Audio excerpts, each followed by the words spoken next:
Barack Obama ouvre grand la porte des États-Unis aux véhicules sans conducteur. Des voitures censées sauver des vies, un pari sur l'avenir qu'il faut encadrer pour garantir la sécurité des citoyens. L'administration fédérale va donc demander à toutes les entreprises automobiles et technologiques de se conformer à un guide comportant 15 points à respecter. Il leur est notamment demandé de partager leur technologie avec le ministère des Transports avant tout test en situation réelle. Les constructeurs devront par exemple expliquer comment leurs voitures sont programmées pour réagir en cas de dilemme sur la route.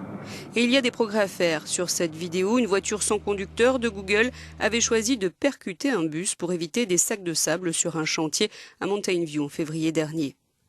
Les entreprises ont tout intérêt à jouer ce jeu de la transparence édicté par la Maison-Blanche, car il faut apaiser les inquiétudes des Américains. Depuis l'accident mortel impliquant une voiture semi-autonome en mai dernier en Floride, une berline Tesla.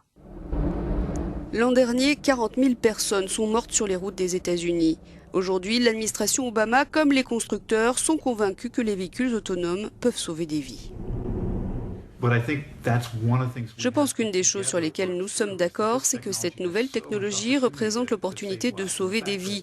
Et le fait que 94% des accidents de la route sont dus à des erreurs humaines signifie que nous pouvons, grâce à cette technologie, réduire ces erreurs. On peut tous y gagner.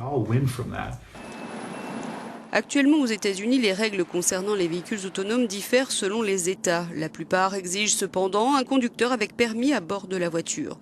Mais c'est un sujet que l'administration fédérale voudrait aussi réglementer, en dépit des prérogatives des États en la matière.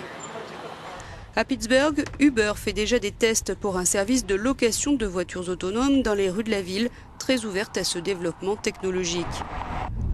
Cette expérience nous aidera à être à l'avant-garde d'un tout nouveau pan de l'économie en cours de développement. Ce guide établi par Washington n'est pas censé mettre des bâtons dans les roues des constructeurs, mais bien les encadrer, alors même où ils se livrent à une véritable course contre la montre. Le premier véhicule sans conducteur devrait être commercialisé d'ici 2020.